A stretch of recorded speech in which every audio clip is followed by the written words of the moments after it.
Alright, last video of the day. This is Stats7 Sports. I'm the Contain Kunas, and this is the SEC West preview for college baseball 2020. Games start tomorrow evening. This is late in the night Thursday as I'm recording this. As I showed with the SEC East video, if you want to watch that, I'll leave the link in the description down below.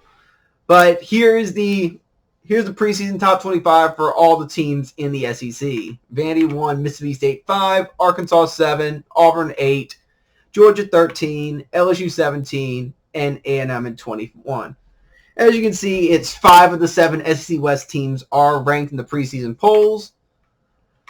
So, just as those rankings go, Mississippi State's expected to win it, with Arkansas at 2nd, Auburn 3rd, LSU 4, A&M 5, Ole Miss, and down with Alabama. So that it's crazy to see LSU as low as they are, but from what they lost and what from the teams above them still have, it's not surprising. Now we go with Mississippi State, one of the favorites to potentially end up knocking off Vanderbilt, and with a good possibility to actually win the entire College World Series this year. Now, they do have things that they have to overcome that they lost from last year. They lost the all-time SEC hits leader in Jake Mangum, where they gotta finally find another leadoff guy that can just get on with at any point possible, because he would just get the very long at-bats, he could get 8 to 10 pitch at-bats and then just slap the ball across the field. Kind of like Antoine Duplantis in the same year for LSU, who is honestly conveniently the second place in all-time career hits. And he got drafted as a 30th round pick by the Yankees. Then they lost their starting catcher, a second outfielder in McNamee, where McNamee had the walk-off home run in the Tallahassee Regional to make him the most valuable player for that. So even though his stats are just so-so, he was clutch. He's definitely been clutch in his Bulldog career. Now, pitching-wise, this is where it'll actually... Well, they're going to be hitting-wise. But pitching has been their strength through the last couple of years, so it's going to take a hit. Whenever they lost two of their top three stars, including the SEC Pitcher of the Year, that no one really expected. Ethan Small was solid as a freshman, but he wasn't expected to just completely blow up like some of the others did. So that made him a first-round pick. Then Peyton Plumlee was a solid number 2. Then Jared Liebert, Cole Gordon, 2 solid relievers. Liebert being very solid. And now the ones that they are returning on it, it's not like they still are out of offensive and pitching pieces. Tanner Allen's a sophomore. Justin Foscue, Jordan Westberger, Rowdy Jordan in the outfield. And they do have a lot of people on their bench that... They've got 4 players that have played in 40-plus games that have gotten over 100 plate appearances. And all 4 of them are at least 280 and up in batting average. So they have ways to replace their lost value in the outfield. So, but pitching-wise, JT Ginn was very strong as a freshman this year.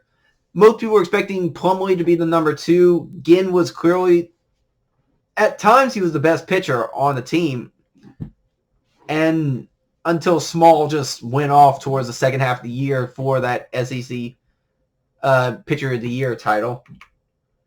Between him, Brandon Smith, and the bullpen, they're gonna have to help lead for until they end up getting some more pitching pieces down the line of the season. Now Arkansas,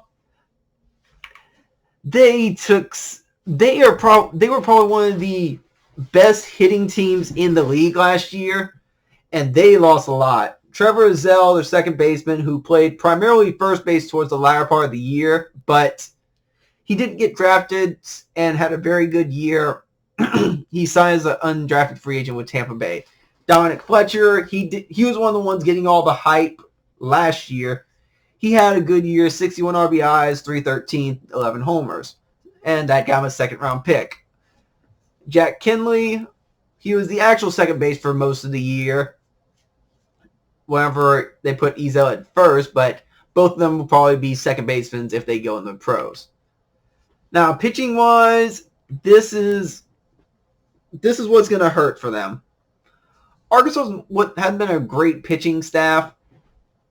Like, they were solid, but nothing spectacular outside their number one, Isaiah Campbell.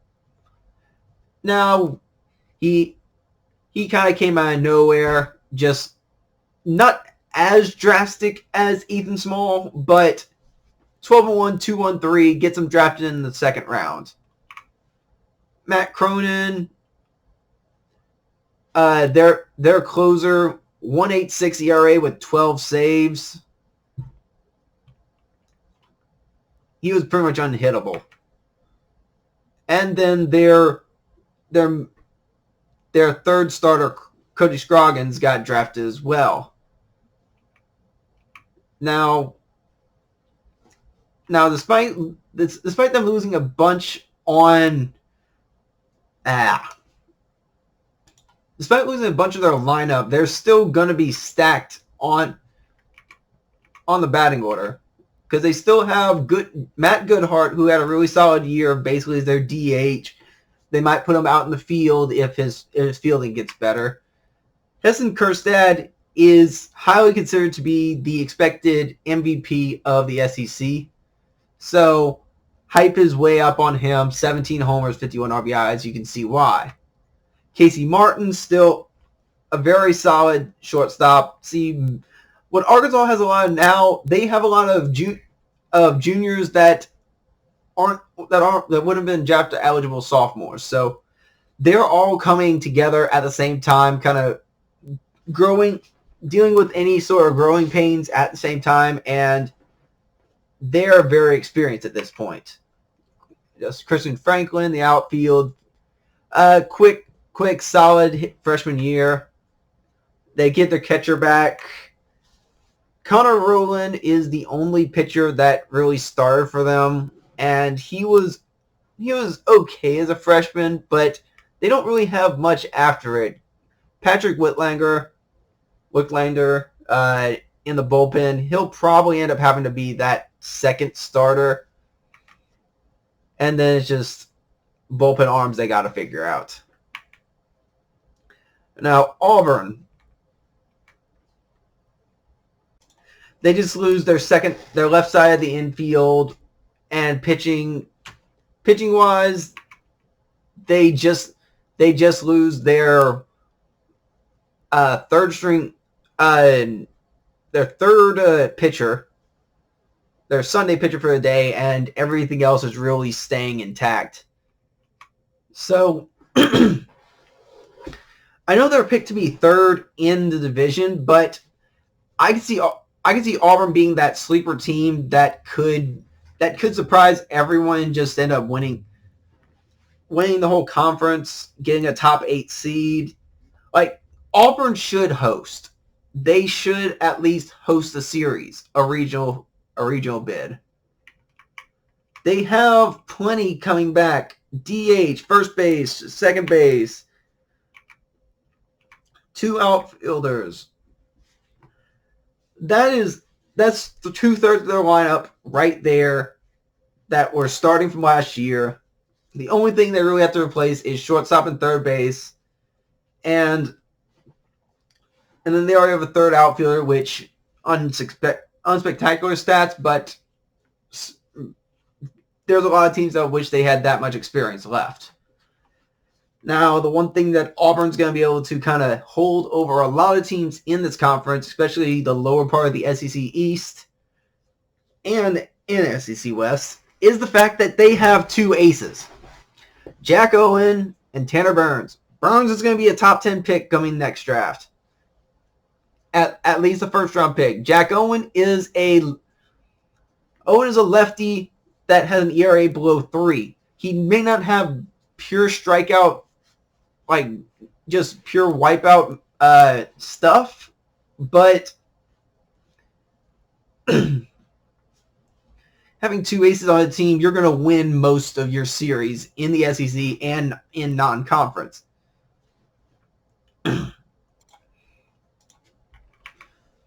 And then Cody Greenhill, Brooks Fuller, both have a lot of experience in the bullpen. So they've got 4 or 5 relievers that have 30-plus innings pitched last season. So they're going to be loaded with experience there. Now, LSU, with the hometown team, everyone knows Josh Smith, the leader of the team, drafted in the second round. He was the heart and soul of the team, so that's going to be very difficult to replace. At this point, LSU fans aren't going to like this, but currently the replacement shortstop is Hal Hughes. Hopefully between whenever Kyle Arnold has his surgery, once he comes back later in the spring, he might be able to take that spot away from him. Or if not, they might shift him to third, and they get their they have a transfer that they have at third that could go take up Hughes' spot. Now LSU also loses 2 outfielders, Duplantis being the second career SEC hit leader, and Zach Watson, who was a bit disappointing in his junior year, but still got drafted in the 3rd round. So 3 LSU hitters drafted relatively early. And then Mr. Consistency, Chris Reed, maybe not in the latter part of the year, but solid 4-year career after he left the team after his junior year. Paul Murray asked him to come back. He agreed and was a starting third baseman for the first half of the year. Then got shifted to first whenever different people got hurt. Now, the only thing pitching-wise that LSU is going to miss is having Zach Hess, where he was a starter for most of his 4-year career outside his freshman year, where he was primarily the closer until they kind of ran him ragged. But at this point, Zach Hess would be kind of set into a bullpen spot, even though the one thing that LSU has such a large quantity and a bunch of quality with is pitching arms. Now, we can't guarantee if any of them are going to actually stay healthy this year, but Todd Peterson. If no one gets that, I'm sorry for making that reference. But between Hess and Peterson, those are the only two pitchers that put any consistent time in that are not going to be, that already got drafted. So they're going to have a combination of, at least this first weekend, it's going to be Cole Henry, Landon Marceau, and AJ Labus. Labus, who was out the entire 2018 year, but whenever he was there in 2017, he was out the whole 2019 year. Whenever he was there in 2018, he was pretty solid. And then they have 3 or 4 more former starters between Mikael Hilliard, between Jaden Hill, who was very good until he got hurt, between Eric Walker. All of them could be starters at any point in the season. So between those, you're probably going to have your midweek starter figured out. And in the bullpen between Trent Vetmeyer, between Devin Fontenot, Aaron George, you have a lot of experience in the bullpen. Now, for the rest of the lineup, which is going to be a pitching-dominant team at this point until some of the younger players start to end up proving themselves, outside of Cabrera, who kind of had a down sophomore year, only hit .284.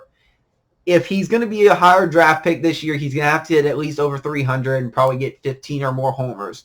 Cade Beloso had a solid freshman year as a starting first baseman after he had to deal with a battle between dealing with Chris Reed being over there, between C.J. Willis, between a couple other names, Drew Bianco. But this year you do get Saul Garza having a full season. He's fully healthy. He'll be the starting catcher. And whenever he's not catching, they'll put him at DH. He started out slow in the year once he came back, but towards like the last 3 or 4 weeks of the season, most of his numbers came in that period of time. So it took him some time to be able to end up essentially rehabbing the injury and being able to get back to SEC pace. Now that he's here for his full senior season, let's see if we can get that to be some consistent stats. Now they also have Giovanni DiGiacomo, although I have heard that after having a solid freshman year, he has been struggling at the plate in spring training. So he is not currently in the starting lineup for the opening day. I'm sure Mainieri will have him in the starting lineup at least 1 or 2 games during the rest of the weekend series. But then pitching-wise, Eric Walker is the one with the most experience as a starter, but at best he's going to probably start out as the fourth starter, being the midweek starter. The actual starting line is going to end up being, as I said, Cole Henry, Landon Marceau, AJ Levis, and the top relievers being Fontenot, Trent Vetmeyer, Matthew Beck. Now Texas A&M lost a decent bit. They're in 5th on this. They lost Braden Shoemake, who's kind of heart and soul of the team, where they didn't have a great offense. They scored 5 runs a game, gave up 3. They had probably the best pitching in the SEC, if not all of college baseball, between John Dos and Asa Lacy. Lacy is back. Dos Actus is not. Asa Lacy is going to be one of the top 5 pitchers drafted next year. Now, hitting-wise, they lost Shoemake. They lost just a solid outfielder in Logan Foster. Both of them. Shoemake got drafted. Foster, he was a senior. Pitching-wise, they lost Osakis, drafted in the 2nd round. Drafted some of their relief depth with Casey Kalich. But most of the rest of the relief is still in place. Even though that was the weakest part of their staff. They had a few high pieces that were really good, but outside of that, everyone was an ERA of 5 or worse. Now, the returnees, you get Bryce Blom at 2nd. You bring back the catcher, bring back 1 outfielder. Well, 2 quality outfielders, but none with really that significant stats. As I said, Asa Lacy, 2.13 ERA, 130 strikeouts in 76 innings, a ridiculous number. Chris Webber was their third pitcher last year, and for their top 2 pitchers to both be lefties, they're a matchup nightmare for most teams because most staffs aren't used to having so many southpaws to go against, and it's completely unusual for most lineups. Christian Nola, Joseph Menifee, 2 quality bullpen arms that had consistent amount of innings whenever during the last season's games. Ole Miss. Now, Ole Miss just got decimated by the draft this time. Outside of just getting Kessinger, Olenek, Zabowski, even like they lost Jacob Adams, their backup second baseman. They lost Cooper Johnson, their backup first baseman. Well, no, their starting first baseman, my bad. And Thomas Dillard, who was second on the team in home runs with 14. Now they lost their top. Well, their 1 and 2 are kind of even, but one of their top two pitchers in Will Etheridge. They lost Houston Roth in the bullpen, Zach Phillips in the bullpen. They didn't have that many quality arms in the bullpen that they lost. So now really all they end up bringing back, they have their 6 best starters that went to the draft or lost their seniority off of it. So the only stars that are left is Servideo, who had 24 stolen bases. Tyler Keenan is their top home run guy from a year ago. Now Doug Nikhazy is their southpaw, the top guy left over. He's a sophomore, had a very good freshman season.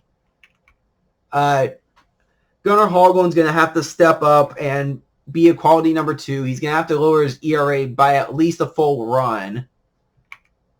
And now between Austin Miller, Tyler Myers, they don't really have that much outside of them. No one's really been a quality relief pitcher for them that can give them significant innings on the side.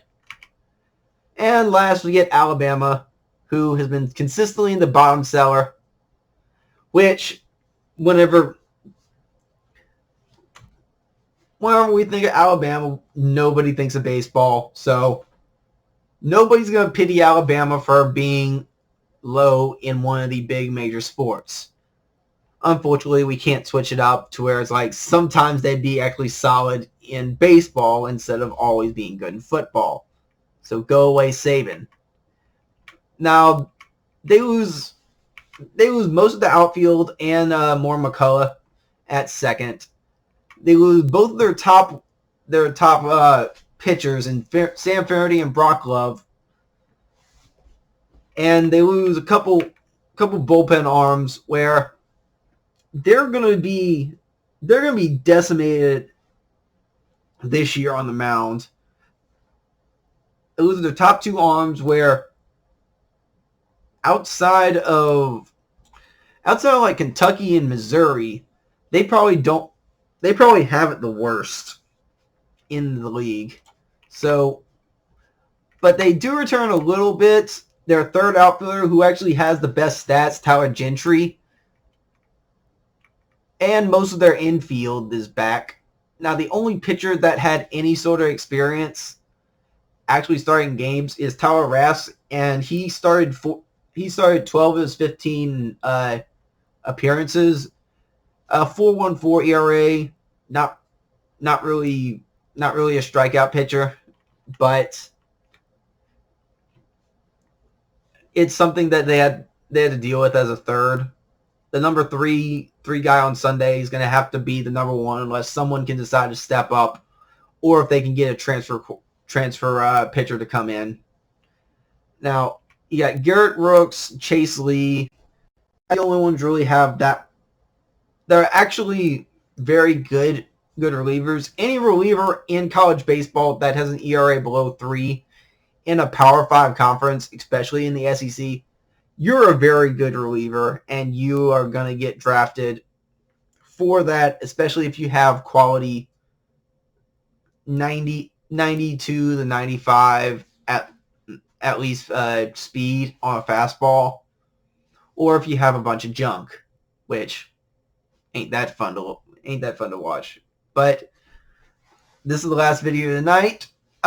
So thank you all for watching this. Please like and subscribe, and please share this to anybody who might be interested. I want to be able to end up showing more college baseball.